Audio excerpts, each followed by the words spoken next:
Meus irmãos, a Deus seja a honra, a glória, o louvor. Eu cumprimento a igreja com a paz de Cristo Jesus.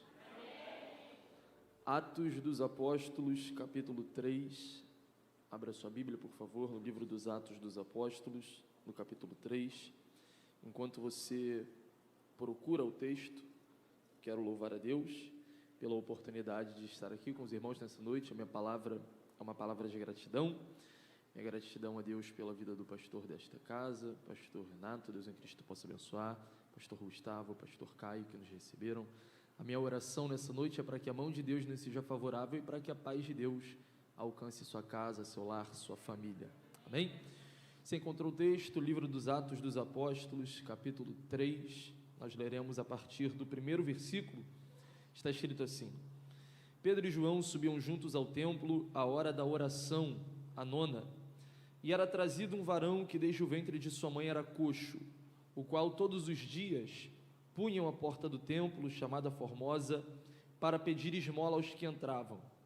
E ele, vendo a Pedro e a João, que iam entrando no templo, pediu que lhe dessem uma esmola.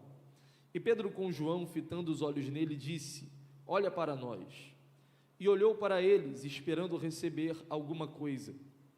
Disse Pedro: Não tenho prata nem ouro, mas o que tenho, isso te dou. Em nome de Jesus Cristo Nazareno, levanta-te e anda. E tomando-o pela mão direita, o levantou, e logo os seus pés e tornozelos se firmaram. Saltando ele, pôs-se em pé, e andou, e entrou com eles no templo, andando, saltando e louvando a Deus. E todo o povo viu andar e louvar a Deus, e conheciam-no, pois era ele o que se assentava a pedir esmola à porta formosa do templo. E ficaram cheios de pasmo e assombro pelo que lhe acontecera. Amém? O livro dos Atos dos Apóstolos, ele é o segundo tratado de Lucas a um homem chamado Teófilo, acerca das coisas que Jesus começou não só a fazer, mas também a ensinar. E essas são palavras do próprio Lucas. Nenhum outro evangelista, nem Mateus, nem Marcos e nem João, fez tantas menções às manifestações ativas do Espírito Santo, como fez Lucas. Só no primeiro tratado, no evangelho que leva seu nome, Lucas registra 13 menções diretas às manifestações ativas do Espírito. E quando nós vamos para o segundo tratado, o livro dos Atos dos Apóstolos, nós percebemos que Lucas, de fato, é alguém extremamente sensível a manifestações do Espírito. Por exemplo, no Evangelho segundo escreve Lucas, é ele o responsável por dizer que no ato do batismo de Jesus no Jordão, após a submersão de Jesus nas águas, se ouviu uma voz do céu que dizia: Esse é o meu Filho amado, em quem me comprazo. E o ato seguinte a isso foi a manifestação do Espírito, que pairou sobre Jesus em forma corpórea como de uma pomba. O ato seguinte ao batismo de Jesus é a sua ida ao deserto. Paralelo a Mateus capítulo 4, que narra o mesmo episódio, está também Lucas capítulo 4. A diferença é que Lucas diz que Jesus foi impelido pelo próprio Espírito ao deserto, para durante um período de 40 dias ininterruptos ser tentado pelo diabo. É Lucas quem registra o fato de Jesus ter ido à sinagoga, ter tomado o rolo do livro do profeta Isaías e ter lido aquele célebre texto: Porque o Espírito do Senhor está sobre mim para pregoar o ano aceitável do Senhor. Quando você vai, como eu disse, para o segundo tratado, o livro dos Atos dos Apóstolos, você percebe de maneira ainda mais clara, ainda mais visível, como Lucas era sensível a essas manifestações. E nós não feriríamos o texto bíblico em nada se chamássemos esse mesmo livro de Atos do Espírito através dos apóstolos. Isto porque crescimento pujante da igreja primitiva, seja a igreja dos judeus ou a igreja dos gentios, se deu através da influência do Espírito sobre a vida de homens que se sacrificaram e que fizeram com que a igreja avançasse dentro daquele contexto. Quando nós olhamos essa manifestação do Espírito, nós precisamos entender que isso, na verdade, já havia sido profetizado até mesmo antes da vinda do Senhor Jesus a essa terra. E você se lembraria muito facilmente de Joel, capítulo 2, a partir do versículo 28, a promessa de Deus sobre o Espírito é que essa descida, esse derramamento de poder, não faria distinção de classe social, pessoas ricas e pobres, não faria distinção entre faixa etária, tanto velhos quanto jovens, todos eles receberiam a oportunidade de sentirem e terem em sua vida a presença do Espírito Santo. Essa mesma promessa, ela é reiterada pelo Senhor Jesus, quando o próprio Senhor Jesus disse: mas recebereis a virtude do Espírito que há de vir sobre vós, e ser-me-eis testemunhas tanto em Jerusalém como em toda a Judéia e Samaria, e até os confins da terra. Essa promessa feita por Jesus é feita no ato de sua ascensão aos céus, em Atos 1:8. O que é interessante é que, paralelo a Atos 1, está 1 Coríntios capítulo 15. O apóstolo Paulo, tratando acerca da doutrina da ressurreição, disse que acerca deste fato da ascensão de Jesus, haviam ali no mínimo 500 irmãos que foram testemunhas oculares, isto é, 500 irmãos no mínimo viram Jesus subindo, e ao subir, sendo recebido em cima, era liberada uma promessa, e a promessa era: vocês receberão virtude, vocês receberão poder, vocês serão revestidos. Segundo Paulo, o número mínimo de pessoas que ouviram esta promessa foi 500 pessoas. O que é interessante é que quando você vai para Atos capítulo 2, no cenáculo, no cumprimento de dia de Pentecostes, quantos foram cheios do Espírito? 120. E aqui é a primeira verdade, sabe qual? A primeira verdade é que 500 pessoas ouviram uma promessa, mas só 120 desfrutaram da promessa que ouviram. Porque o compromisso de Deus não é com quem ouve, o compromisso de Deus é com quem obedece. Sabe por que eu estou dizendo isso para você? Porque Atos 2 não começa apenas com um dado cronológico jogado ao acaso. O Espírito desce no cumprimento de dia de Pentecostes. Pentecostes era uma festa celebrada 50 dias depois da festa da Páscoa. Jesus morre na Páscoa, fica 40 dias com os discípulos da terra. Da ascensão de Jesus ao cumprimento de dia de Pentecostes, houve um intervalo de 10 dias. E olhe para cá, porque quem tem promessa de Deus aqui? Você tem promessa de Deus? Olha para quem está do seu lado, pergunta para ele: você tem uma promessa de Deus? Se você tem uma promessa de Deus, você vai entender o que eu estou dizendo assim, aqui com você. Toda promessa de Deus traz consigo um filtro, e geralmente o filtro da promessa se chama tempo. Só tem um problema: não é o meu, não é o seu, não é na sua agenda, não é no seu cronograma, não é na hora que você quer, não é na maneira que você quer, não é no tempo que você já organizou.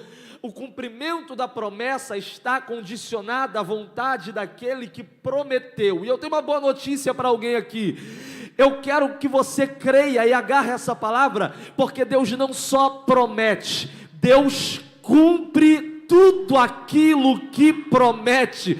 Ele disse a Jeremias: Jeremias, eu velo pela minha palavra para fazê-la cumprir. Se você tem uma palavra liberada da parte de Deus para a sua vida, você já tem tudo o que precisa.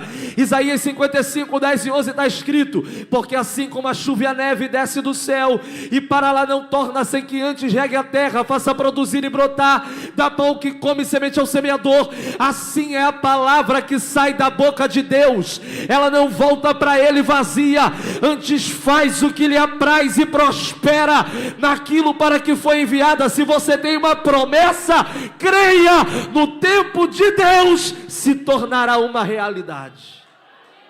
Aleluia. Eles recebem essa promessa, só que eles entendem a magnitude dessa promessa, o grau de relevância, o grau de importância dessa promessa, e eles compreenderam que para receber esse nível de promessa, era extremamente necessário adotar uma prática de vida. A promessa é de revestimento de poder, ser cheio do Espírito. E para ser cheio do Espírito, o que é que faz? Sabe o que é que eles fizeram? Oraram. Irmão, a receita é velha, mas funciona até hoje. Você quer ser cheio do Espírito? Ore. Você quer ser cheio de Deus? Ore. Você quer ter poder de Deus sobre a sua vida? Ore. E por quê, pastor? Porque Deus não enche crente que não ora.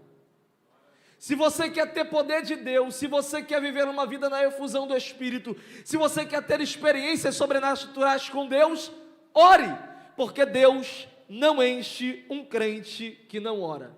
Não enche, não, eu te provo. Atos 1,14, está escrito assim, e todos perseveravam, unânimes em orações e súplicas. E qual é o reflexo disso? Atos 2,4, está escrito, e todos foram cheios do Espírito, porque só dá para ser cheio do Espírito depois de um tempo de oração. Vem para a Bíblia. Atos 4,31, está escrito assim, e tendo eles orado, moveu-se o lugar, e todos foram cheios do Espírito, porque só dá para ser cheio de Deus depois de um tempo de oração. Vem para a Bíblia. Atos capítulo 10, versículo 2, a Bíblia conta a história de um homem gentil chamado Cornélio. Olha a biografia de Cornélio segundo a Bíblia. Homem bom, que dava esmola aos necessitados e que de contínuo orava a Deus. Atos 10, 44, Pedro foi na casa e o Espírito foi junto, encheu a casa, encheu a família,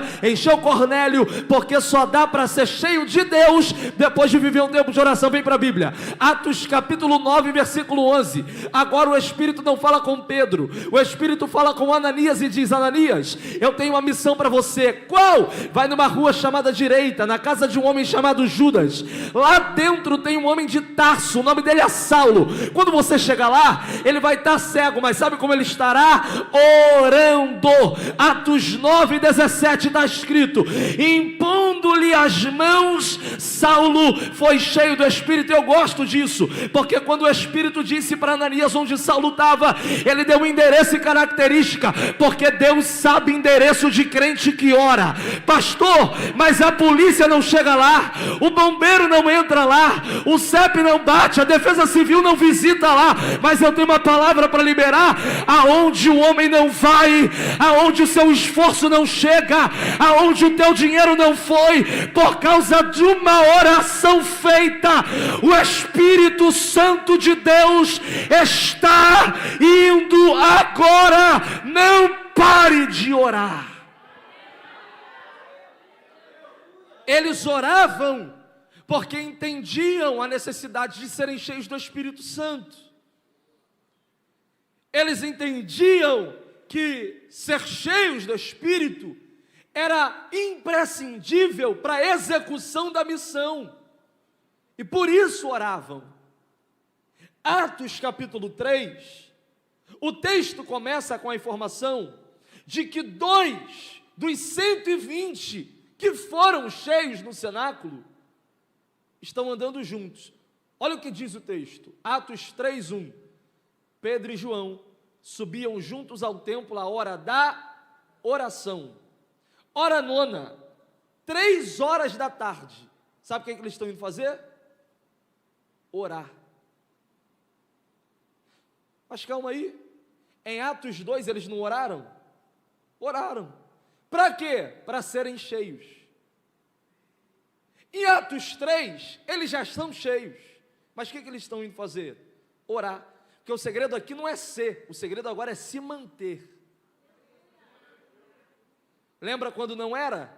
Orou para ser. Agora que é, vai abandonar a prática que te fez ser aquilo que você não era? Só que hoje Deus te trouxe aqui para dizer, se você entrar debaixo da torneira da oração, você não ficará vazio. Sabe o que o teu adversário quer? O teu adversário quer que você caia no mecanicismo das coisas. Cante só porque está na escala, participe só porque colocou o nome, sirva só porque você já está escalado por alguém. Ele quer fazer você ficar vazio, servir vazio, cantar vazio, pregar vazio. Mas se você entrar nessa noite debaixo da torneira da oração que jorra água continuamente, ou para a vergonha do teu adversário, ele não vai ver um crente que trabalha vazio, ele vai ver um obreiro que trabalha cheio, alguém que canta cheio de Deus, alguém que prega cheio de Deus. Deus não vai te levantar para ser alguém vazio, Deus vai te levantar para ser alguém cheio da presença dEle. Eles oravam porque entenderam a necessidade de se manterem cheios de Deus. Só que olha o segredo, porque Lucas escreveu de forma muito clara, está escrito assim, Pedro e João subiam juntos. Se Lucas dissesse, Pedro e João subiam ao templo, nós já entenderíamos, mas ele fez questão de dizer, Pedro e João subiam juntos. Pastor, onde você quer chegar? Cheguei. Eu estou dizendo para você que nas suas alianças tem um poder que você talvez não imagine. Você já ouviu falar em algumas duplas da Bíblia? Você já ouviu falar em Josué e Calebe? Muito bom, né? Moisés e Josué, Elias e Eliseu, Pedro e João, só gente boa. Mas você já ouviu falar em Ananias e Safira? Sambalate e Tobias? Senaqueribe e Rabsaque? Eu estou dizendo para você tomar cuidado com as alianças que você faz. Sabe por quê? Porque quando você faz uma aliança com alguém, você não revela o nível deles, você revela o seu. Você anda com gente que parece contigo. Então é no mínimo incoerente dizer que quer mais de Deus e andar com gente que insurge contra a liderança. Não sei se vai valer um glória a Deus aqui, mas em um tempo onde talvez muita gente tenha se aproximado de você, disfarçado, mascarado, parecendo ser uma coisa e acabou sendo outra, te afastando de Deus, eu tenho uma palavra para liberar, para dizer que Deus vai tirar uma galera do seu lado, gente que não soma, gente que não agrega, gente que não faz ser mais crente, mas embora Deus vá tirar uma galera do seu lado, se prepare, Deus vai colocar gente boa para andar contigo, Deus vai colocar gente crente para caminhar do seu lado. Eu não acredito que numa reunião como essa, de maneira despretensiosa, você sentou do lado de alguém só por nível de afinidade. Não, essa pessoa é uma tocha que Deus colocou ao seu lado para te fazer orar mais, para te fazer ser mais crente. Então me ajude a pregar, olhe para ele e diga, se depender de mim, você vai orar mais, se depender de mim, você vai buscar mais a Deus, se depender de mim, você vai ser mais crente. Chega, Deus não te deixará sozinho e tampouco enganado, vai chegar gente boa para caminhar contigo. Você crê nessa palavra? Deus vai colocar gente crente para andar do seu lado. Eles estão indo orar, e olha o nível de amizade, porque amigo que é amigo não te afasta da oração, te faz orar mais. Está acontecendo com Pedro e João. Eles vão a caminho do templo, e é na ida ao templo que eles se deparam com uma cena. O texto diz que na porta do templo tem um homem coxo. A Bíblia não atribui a esse homem inúmeras características, mas as características que são atribuídas a ele são interessantes demais. A primeira delas, ele é coxo. Ausência de mobilidade. Ele não é só coxo. Atos 4:22 diz que o homem a quem se operara esse milagre já tinha mais de 40 anos de idade. Só que o texto vai além, dizendo que ele é coxo desde que nasceu. Se ele já tem mais de 40 anos, logo ele já é coxo há mais de 40 anos. Para por aí? Não. O texto diz que ele é trazido à porta do templo, ele vive na dependência de alguém, alguém o leva para lá, ele não vai por meios próprios. Alguém o conduz àquele lugar, e sendo conduzido àquele lugar, ele vive na prática da mendicância, ele é um pedinte. Qual é a perspectiva de vida que esse camarada tem? Qual é a perspectiva de vida que esse coxo tem ali na porta do templo? Nenhuma. Ele depende dos outros, ele depende da generosidade alheia, ele não tem perspectiva de futuro. O que resta para ele é aceitar aquela realidade. O que ele não esperava era que 2, cheios do Espírito Santo, iam subir ao templo naquele dia. E é justamente aqui, nesse encontro, que algo acontece para mudar a vida daquele homem. Porque ele faz aquilo que para ele é habitual, é comum. Ele vê 2 homens chegando no templo, e ele para esses 2 indivíduos, dizendo: você pode me dar uma esmola? Irmão, eu moro na zona sul de Bangu, na Vila Kennedy, e aí de vez em quando a gente vai lá no calçadão de Bangu, e aí quando você chega lá perto do calçadão de Bangu, sempre tem alguém que está pedindo uma esmola, e aí a gente vê que quem não quer dar esmola, não para dar satisfação, faz o quê? Vai embora, mete o pé. Esse alguém não quer gastar tempo, não quer perder tempo, quer terminar logo seus afazeres, então ele passa direto. Só que o texto diz que Pedro e João pararam. E olha isso aqui, o ato de parar gera em quem pede algo chamado expectativa. Imagina a mente do coxo: deu bom, vou ganhar esmola, vou ter algum recurso. A expectativa é gerada no ato de parar. Quando Pedro e João se voltam à necessidade daquele homem, imediatamente, na mente dele, ele pensa assim: deu certo, é agora, vou ganhar uma esmola. Expectativa gerada. Olhe para cá, você já gerou expectativa no seu coração? A gente gera expectativa, só que, vez ou outra, Deus frustra a nossa expectativa. Sabe o que é a frustração? A frustração é a filha de toda expectativa não atendida. Todas as vezes que você elabora um plano, elabora um projeto, e o projeto não sai do jeito que você quer, você se frustra, você lamenta, você chora. E por que é que às vezes Deus frustra os nossos sonhos? Porque quem se contenta com o bom é a gente. Deus não tem pra gente o que é bom, Deus tem pra gente o que é excelente. Então deixa eu dizer algo para você: Deus tem mais do que aquilo que você pede.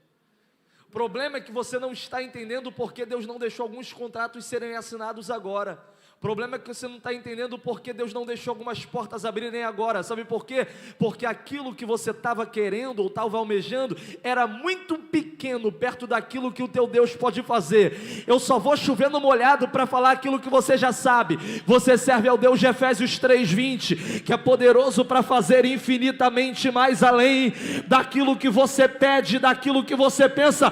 Adevec Meir, se você crer, recebe essa palavra.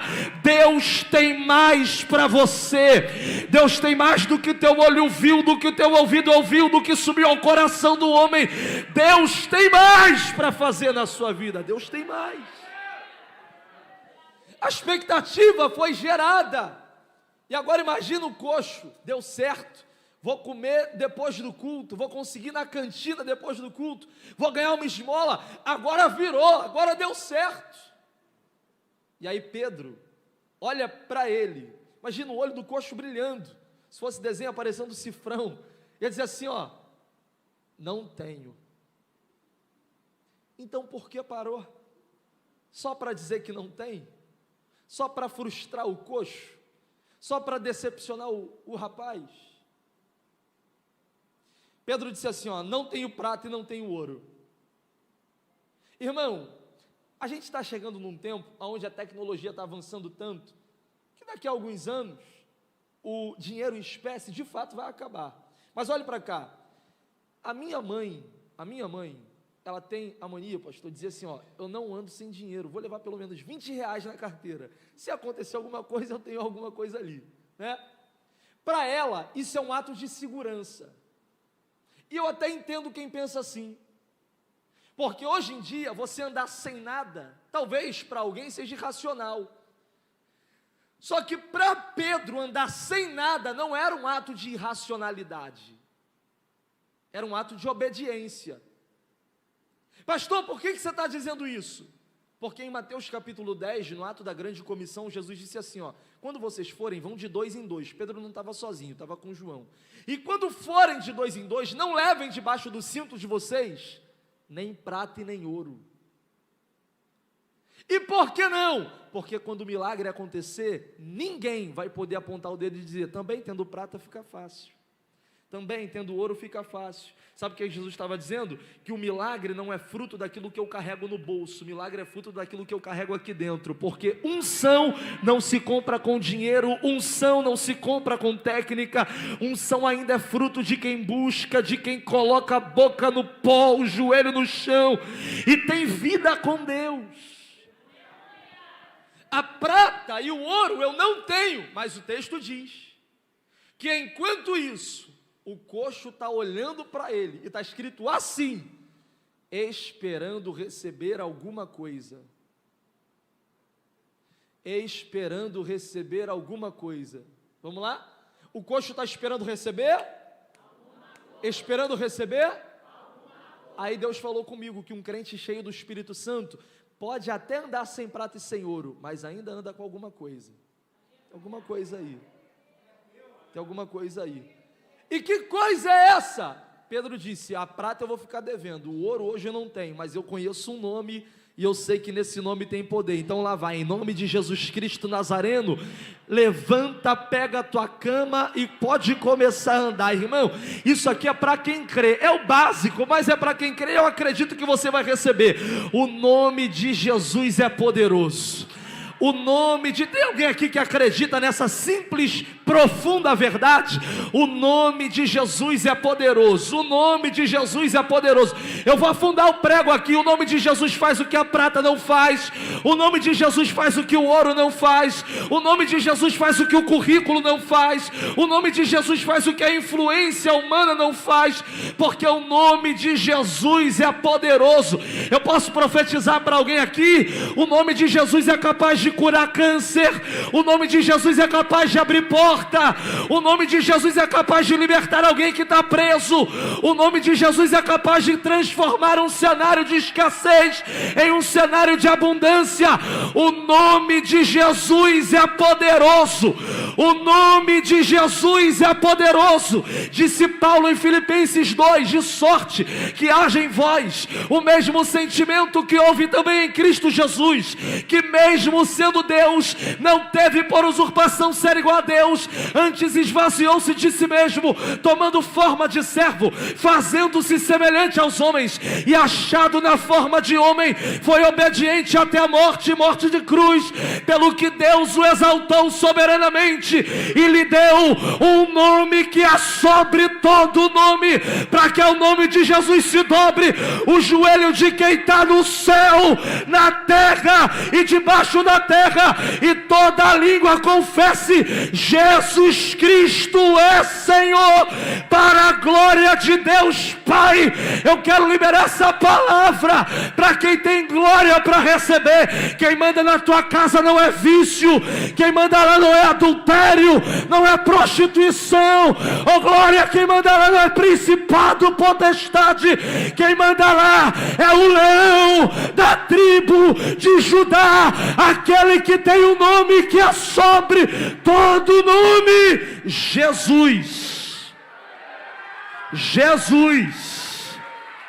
Jesus. Jesus. Jesus. Você pode liberar isso para alguém? O nome de Jesus pode. O nome de Jesus faz, o nome de Jesus tem poder. Eu nunca vi, pastor, demônio sair no nome do pregador, mas ele disse: no meu nome vocês expulsarão demônios. Eu nunca vi enfermo ser curado no nome de quem canta, mas ele disse: no meu nome os enfermos serão curados. É o nome de Jesus que faz. O nome de Jesus.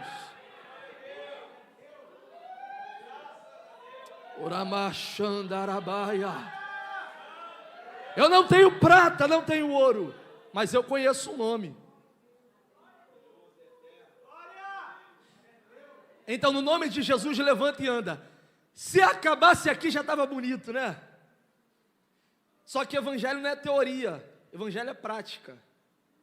Porque não é só mandar levantar e andar. O Pedro que mandou levantar e andar, está escrito assim, ó, e estendendo-lhe a mão. E eu gosto desse detalhe. Sabe por quê? Quem é que está estendendo a mão? Pedro. E o que é que Pedro costumava fazer com as suas próprias mãos? Em outros episódios? Puxar a espada com a mão para cortar a orelha de alguém. Antes de ter um encontro genuíno, de verdade com Jesus, Pedro usava a mão para matar. Agora Pedro está usando a mão para levantar. E o que fica mais lindo ainda é saber que é Pedro que está estendendo a mão. Olhe para cá. Eu não espero que você entenda talvez uma mão estendida se você nunca precisou de uma. Tem uma verdade muito simples aqui. Só sabe o valor de uma mão estendida quem já precisou de uma um dia. Só sabe o valor de uma mão estendida quem já precisou de uma. E saber que é Pedro que está estendendo a mão deixa isso ainda mais bonito. Pastor, e Pedro lá precisou de mão estendida? Ou se precisou, irmão? Quando? Mateus 14, quarta vigília da noite, o barco sendo açoitado pelas ondas, Jesus vem andando por cima da água, alguém do barco grita, é um fantasma. Jesus disse, fiquem calmos, tranquilos, sou eu, não tenho medo.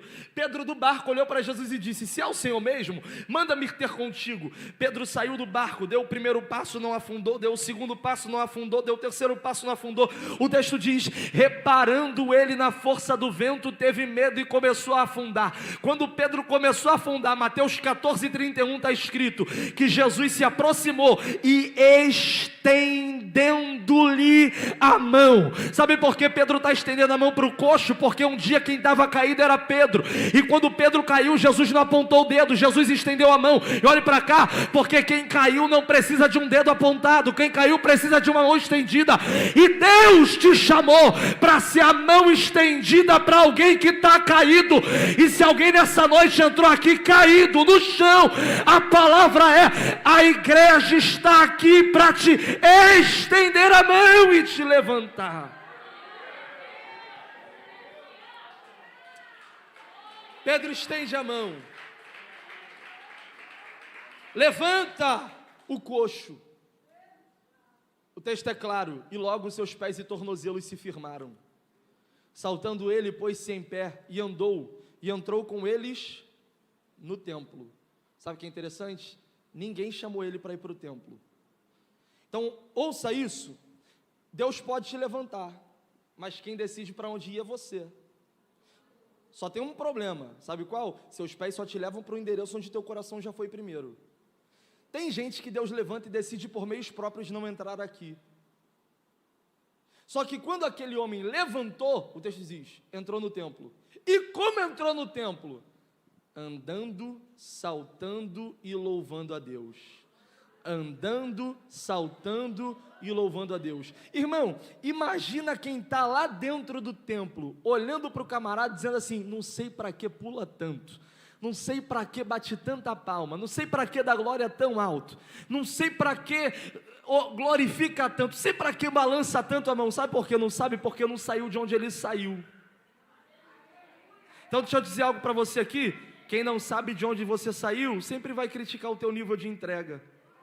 E você vai parar de entregar por causa de quem critica. Aí eu lembro de Davi, voltando com a arca para Jerusalém, Mical está na janela dizendo, não sei para que dança tanto assim, só que Davi sabe, eu sei onde Deus foi me buscar lá no pasto, eu sei o jeito que Ele me achou, eu sei o jeito que Ele me encontrou. E você lembra o jeito que Jesus te achou? Você estava perdido, bebia da 1 a 51, estava longe de Deus, estava com a vida toda enrolada no pecado, embaraçado, e aí você vai entrar aqui para ficar de braço cruzado, olhando quem prega, olhando quem canta. Já que você entrou, entra para adorar a Deus de verdade, entra para entregar um culto a Deus de verdade. Você perdia tempo dançando lá fora, descia até o chão, lá fora você ficava do lado da caixa de som e não reclamava do barulho, e aqui quer reclamar de quem dá glória alto, de quem bate palma. Você está na casa de Deus e na casa dele você tem liberdade para adorar. Glória a Deus. Você pode ficar de